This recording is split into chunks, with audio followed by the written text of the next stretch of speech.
ګرانو زده کوونکو سلامونه نیکې هیله لرم چې جوړ و روغ اوسئ درسونه مو زده کړي وي سوالونه مو حل کړي وي د تاسو نننی درس دی د نن نوی درس هم دی بسم الله الرحمن الرحیم د دوو عددونو د کوچني مشترک او تر ټولو لوی قاسم مشترک قاسم ترمنځ اړیکې یعنی موږ تر ټولو کوچنی مشترک قاسم کوچنی مضرب مشترک هم په تیرو درسو کې پیدا کړ او تر ټولو لوی مشترک قاسم هم پیدا کړ دلته به نن موږ ولولو چې دا دوه کوچنی مضرب مشترک او مشترک قاسم تر ټولو لوی قاسم څه اړیکې یا څه رابطې یو د بل سره لري د تاسو نننی درس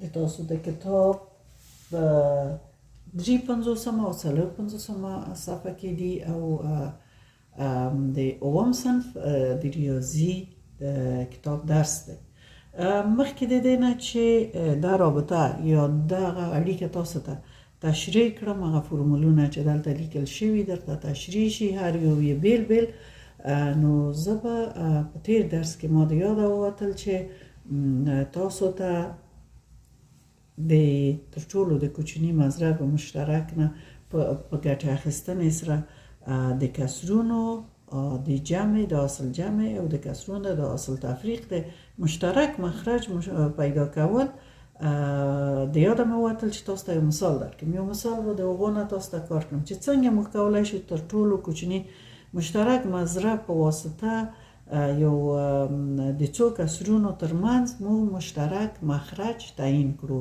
اول به دا سوال تاسو ته یو مثال حل کړم او پس د هغې نه به بیا ولاړ شو دغه نوي درس ته چې هغه روابط تاسو ته تشریح کړم دلته مو مخکې تاسو ته لیکلي چې تر ټولو کوچنی مشترک مضرب نه د کسرونو د مشترک مخرج نیولو ګټه اخیستنه یعنی څنګه موږ کولی شو چې کله موږ ته داسې یو سوال راکړل شي 2 په 3 جمع 3 په 4 جمع 1 پر 9 څنګه کولی شو د تر ټولو د کوچني مضرب مشترک په واسطه مخرج مشترک د دوی پیدا کړو او دغه محاسبه مخته ویسو یعنی دغه رابطه مخته ویسو دلته مو کله چې مخرج د مشترک نیسو که نه ونیسو په 4 قابل تقسیم نه دی په 3 دی که 4 ونیسو بیا په 9 په 3 قابل د تقسیم نه دی نو په داسې حالت کې موږ تاسو د تجزیه له لارې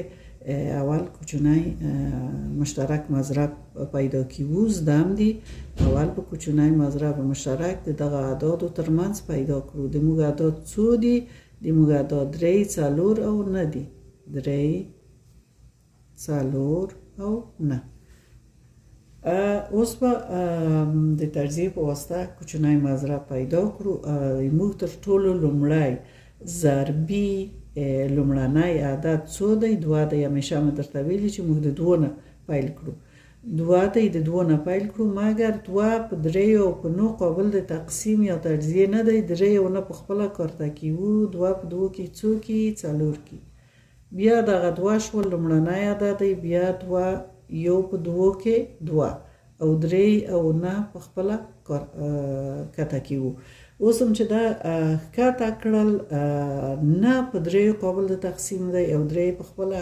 اولیه عدد دی نو دلته څو نیسو 3 نیسو یو په 3 کې 3 په 3 کې څو نه اوس بیا د لومړنی عدد دی ضربي اجزا د لومړني عدد نو 3 نیسو یو په 3 کې 3 اوس دا ټول یو شول یو نو خبر حل شوه سوالم آخر ته ورسید نو دلته موږ لیکلی شو چې د دغو تر ټولو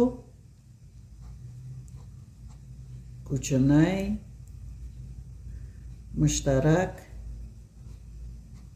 مضرب د کومو اعدادو د 3 د 4 د 9 د 3 4 او 9 مساوي دی په ما تاسو ته در زده کړي وو چې د چپ طرف اعداد ټول یو د بل سره ضربیږي مغه کوچنی مضرب مشترکي 2 په طاقت د څو ځلې ضرب شوی 2 ضرب 3 په طاقت څو ځله ضرب شوي 2 ځله 2 مساوي دی اوس 2 په طاقت 2 څه معنا ورکوي 2 په طاقت 2 یعنی 2 2 څلور ضرب 3 په طاقت 2 3 3 3 په 3 کې 9 مساوي کې په څو 9 په څلورو کې شپږ دېرش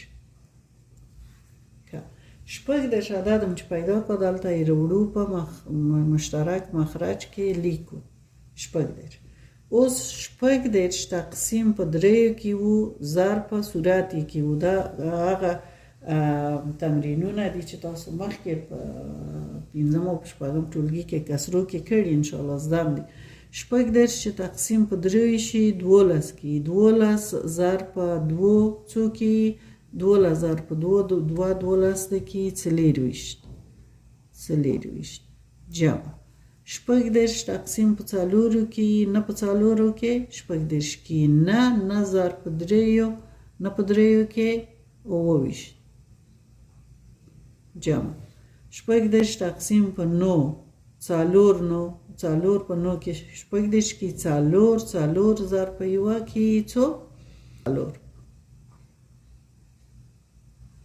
اوس به دا جمع کړو صورت کې شپږ دېرش څلور د اوس را جمع شي 11 د څلور سره 15 او 15 اصل په یو 2 جمع 2 کې څلور یو اصل هم درلوده کې 15 د موږ تاسو هغه وروستی کسر چې لاسته راغی 55 په شپږ دېرشو سوالم حل شو نو دغه وه د تر ټولو کوچني مشترک مضرب نه د مخرج مشترک د پیدا کولو ګټه اخیستنه چې درته کار میکنه اوس به بیرته راشو خپل نوي درس ته د موږ نوی درس لکه مخکې چې مې درته وویل د دوو عددونو د کوچني مضرب مشترک او تر ټولو د لوی مشترک قاسم ترمنځ اړیکه یا رابطه موږ غواړو پیدا کړو د تاسو د کتاب 53 او 450 صفحه درسونه دي د اووم صنف د ریاضي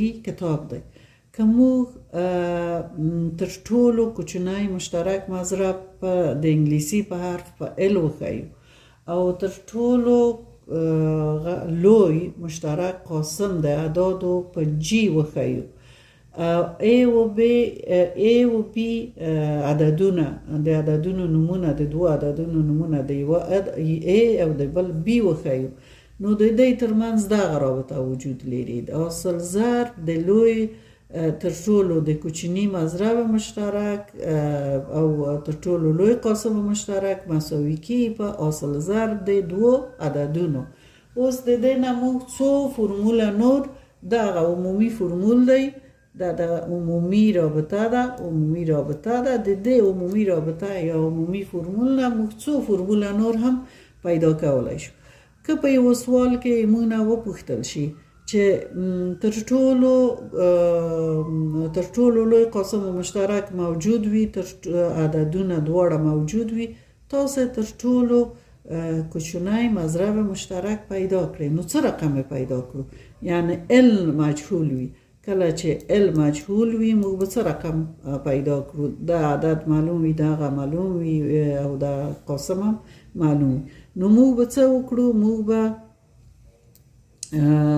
ال ضرب جی مساوي په ای ضرب بی د ال ترڅنګ څه شی موجود دی جی موجود دی جی یا تر ټولو لوی قاسم به دواړو طرفو ته تقسیم کړو تاسو پیږئ چې په یوه رابطه کې په مساواتو کې هر کار چې ښي لاسته کوئ چپ لاسته یې باید وکړئ یا چپ لاسته یې کوئ ښي لاسته یې باید وکړئ غیر دونه لکه د تلې وزنونه چې باید یو شان وي فرق ونه کړي د ښي لاس چپ لاس د دې هم همدا شان دي باید موږ حق نه لرو چې یو طرف ته یو شی ضرب کړو یا تقسیم کړو مګر بل طرف ته نه اوس موږ دواړو خواو ته جی تقسیم کړ اوس جی د جی سره کیڼې خواته د منځه ځي تنها څه شی پاتې کي ال هغه شی چې موږ پکار دي ال مساوي کیږي په ای ضرب بی تقسیم په څه تقسیم په جی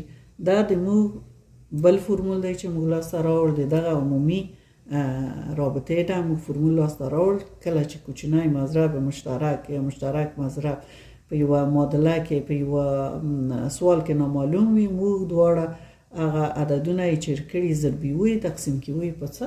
تقسیم کیږي په قاسم د مشترک او دا پیدا کیږي. اوس به دوام حالت راشو. دوام حالت به همداسې وي چې که د موږ په یو سوال کې تر ټولو لوی قاسم مشترک نامعلوم وي څه رقم به پیدا کولی شو، نو دا به وغواړو دلته به عملی کار کړو. کله چې جی نامعلوم وي بیا خپل هغه عمومي رابطه دلته لیکو. ال ضرب جی مساوي په ای ضرب بی بخیدل جمع ولیک. دلته جی نامعلوم دی. کله چې جی نامعلوم وي د جی ترڅنګ څه شی موجود دی؟ تر ټولو کوچنی مضرب مشترک ال موجود دی. نو دواړه طرفه د معادلې به تقسیم په څه شي کړو؟ تقسیم په ال کړو. مساوي په ای ضرب بی د هم تقسیم په ال. دلته ال د ال سره اختصار کی صرف څه شی پاتې کی؟ جی پاتې کی. جی مساوي کی په ای ضرب بی، یعنی دواړه ضرب عددونه ضربي تقسیم په تر ټولو کوچني مضرب مشترکی او قاسم تر ټولو لوی قاسم مشترک هم لاسته راځي یا پیدا کی. اوس که عددونه نامعلومه وي یا ای نامعلومه وي یا بی نامعلوم وي، دا به څه رقم حل کړو؟ بیا خپل عمومي فرمول لیکو. ال ضرب جی مساوي په ای ضرب بی. فکر وکړئ چې ای لومړی عدد ای نامعلوم دی. نو اوس به د دې لپاره چې د ای ترڅنګ بی دی، بی د ای د منځه لرې کړو چې ای پیدا شي، باید دواړه طرفه په څه تقسیم کړو؟ په بی تقسیم کړو. ال ضرب جی پر بی مساوي په ای ضرب بی د هم پر بی. اوس به دلته بی د بی سره اختصار شي، ای به پاتې شي. ای مساوي په کوم عددونو؟ په ال ضرب جی پر بی. دلته به یې ولیکم. ای مساوي په ال ضرب جی پر بی. دا هم دریم فرمول. او کله که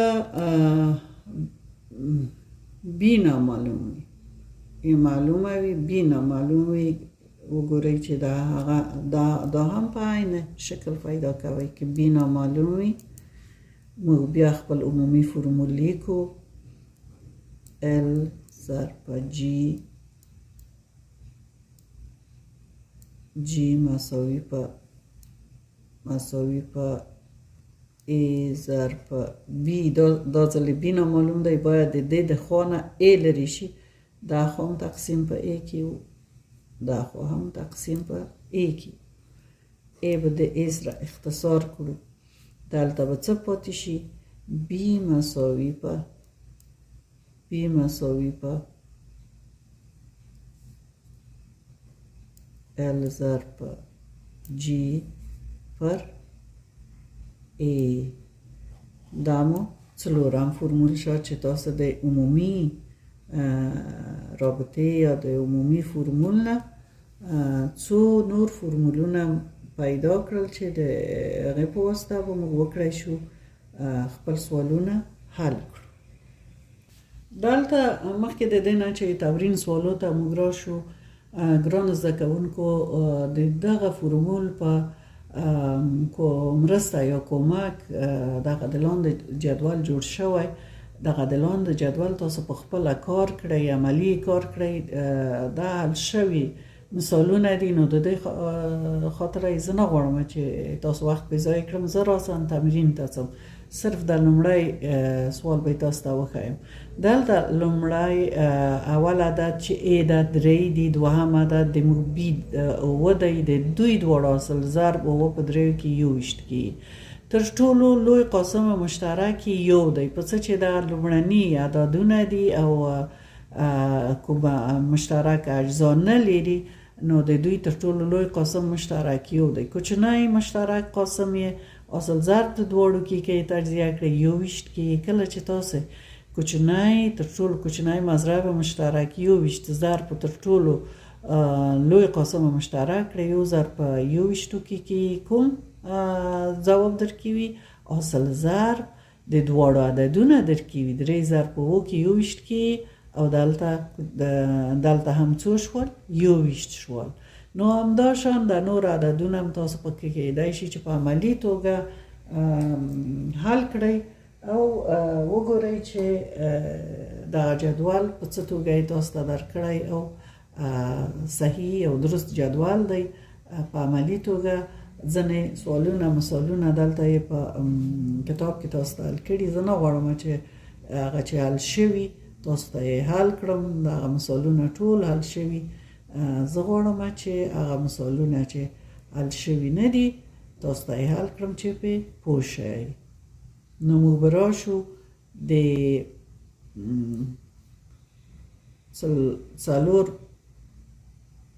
څلور پنځوسمې صفحې تمرین ته به راشو او سوالونه به تاسو ته حل کړو. لومړی پوښتنه تاسو په خپل اول وانه وګورئ چې څه یې درکړي او څه یې درځنې غوښتي. په لومړی پوښتنه کې ویلي دي چې د دوو عددونو تر ټولو لوی مشترک قاسم 29 یعنی جی څو دی؟ تر ټولو لوی قاسم موږ جی په جی ښوده جی مساوي دی په 29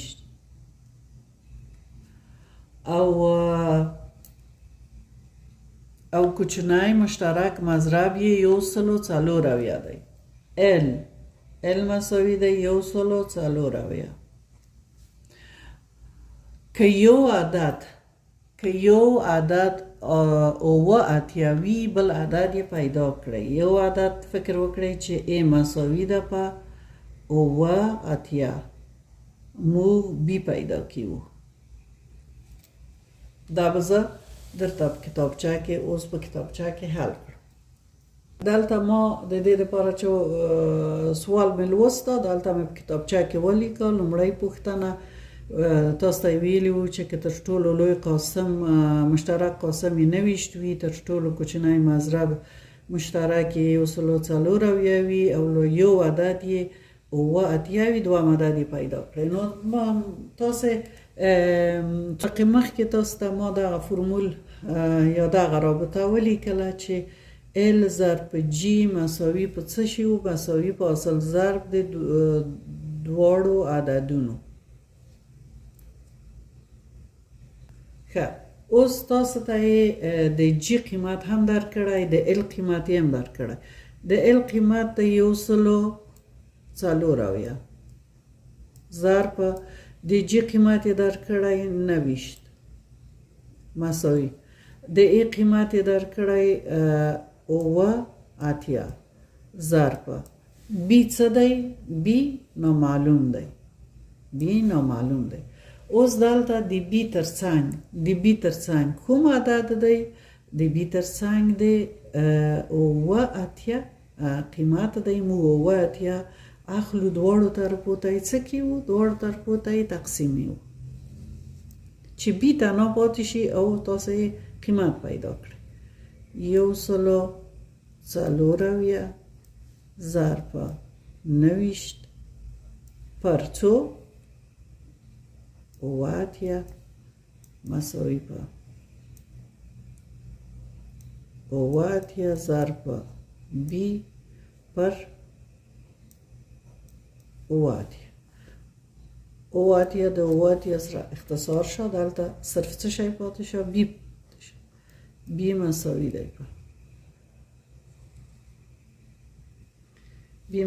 دی په 140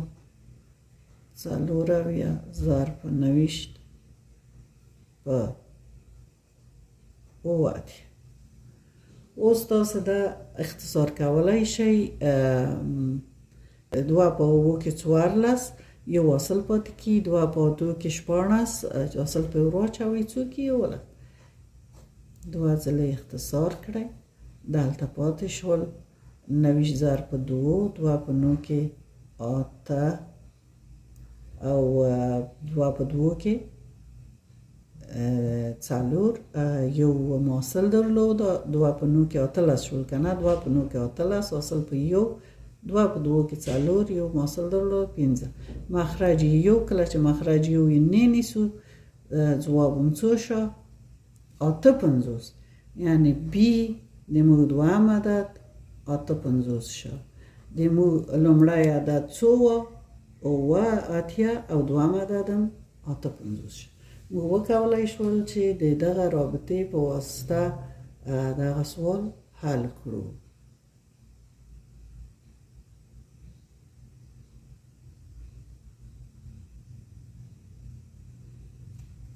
اوس به راځو دوامې پوښتنې ته دوامه پوښتنه پس دلته تاسو ته لیکلي که د دوو عددونو د ضرب حاصل یعنی A ضرب B مساوي وي 45 ذره 45 ذره 45 ذره وي او د دې عددونو تر ټولو لوی قاسم 150 وي G مساوي په 150 او وی کوچنی مضرب پیدا کړئ مشترک مضرب L پیدا کړئ موږ تاسو مخکې فرمولونه پیدا کړل چې L مساوي په څو L مساوي و په A ضرب په B تقسیم په څه تقسیم په G په څه چې موږ G د L د څنګ نه چې اختصار کړو مخرج ته ځي نو اوس به قیمتونه کېږدو L مساوي دی په 45 ذره اصل ضرب د دوه عددو 45 ذره دی تقسیم په G 150 دا صفر د دې صفر سره خلاصي یو 15 درې په 15 کې 45 کې دوه صفرونه یې پورته کیو مساوي L مساوي شو په څو په 300 L مساوي او تر ټولو کوچنی مشترک مضرب د دوی څو دی د 300 دی تر ټولو لوی مشترک قاسم 150 مگر تر ټولو کوچنی مضرب مشترک څو شو 300 شو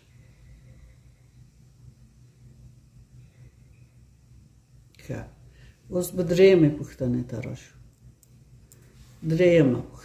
درېیمه پوښتنه کې ویلي که د 45 او 15 عددونو کوچنی مشترک مضرب 315 وي یعنی امو A 15 ده بیم 15 ویلی دی چې که تر ټولو کوچنی مشترک مضرب L مساوي 315 وي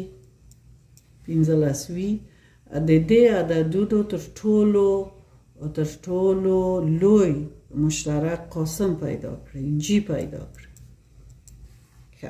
موږ تاسو د وخته فرمولونه زده کړل کېدای شي چې په عمومي فرمول کې د رابطه کې دا کېږدو او یا راسنې ولیکو G مساوي په څه شي و G مساوي و په A ضرب په B پر تر ټولو کوچنی مضرب مشترک اوس به دلته G پیدا شي G مساوي دی په دې خاطر پیدا کیږي چې د A ضرب B قیمت هم لرو د L قیمت هم لرو A به ضرب B کړو 15 ضرب 45 پر 315 اوس وګورو چې دام 15 دی اول رقم دام 15 دی دام 15 دی دا یو د بل سره قابل د اختصار دی په 15 به اختصار کو 15 شپږ په 15 کې 10 درې په 15 کې 15 یو دلته پاتې کی د دوه تسک 15 کې درې 15 کې 15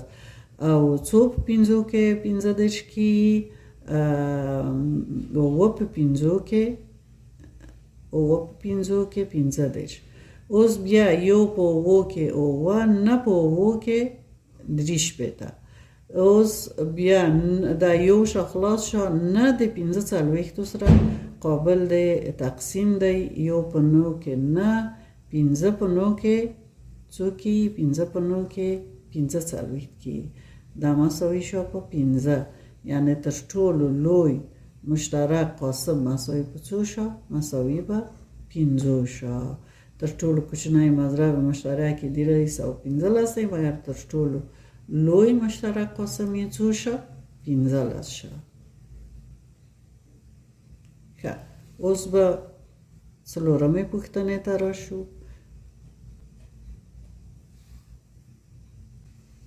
څلورمه پوښتنه کې تاسو نه پوښتلي چې د دوه عددونو کوچنی مضرب مشترک 900 دی. ال مساوي په څو دی؟ 900. او تر ټولو لوی مشترک قاسم یې 15 دی. جی مساوي دی په 15. که یو عدد یې مثلا بی، دا ځل به بی ونیسو، 225 وي، نو د ای عدد تاسو پیدا کړئ. تاسو مخکې فرمولونه کار کړل، زده هم دي چې که ای نامعلومه وه، ای مساوي په څه کېده؟ ای مساوي کېده په ال ضرب په جی پر څو؟ پر بی. اوس دلته قیمتونه لیرو، قیمتونه یږدو.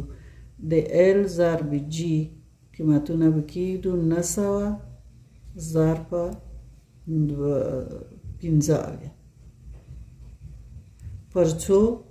پر بیم 225 دی. ښه، اوس 15 په 25 کې درې ځلې چې 15 ضرب کړئ 225 درکوي، دا اختصار کړئ. 3 په 5 کې 15 حاصل په یو، 3 په 2 کې 21، یو حاصل 22. دا م اختصار کړ. اوس 3 د 2 سره تقسیم کړئ، 1 3 3 په 3 کې 9 0 پورته کړئ، 0 پورته کړئ، مخرج یو شو. یعنی مساوي کې کله چې مخرج یو شي نه نیول کې 300. یعنی موږ پیدا کړ چې د ای عدد هم څو دی؟ 300. پنځم سوال مشابه سوال دی، تاسو په خپل حل کړئ. پنځم سوال نه درته حل کوم. شپږم سوال لږ تفاوت لري. شپږم سوال به تاسو ته حل کړم په څه چې دلته 3 ځوابونه ورکړي.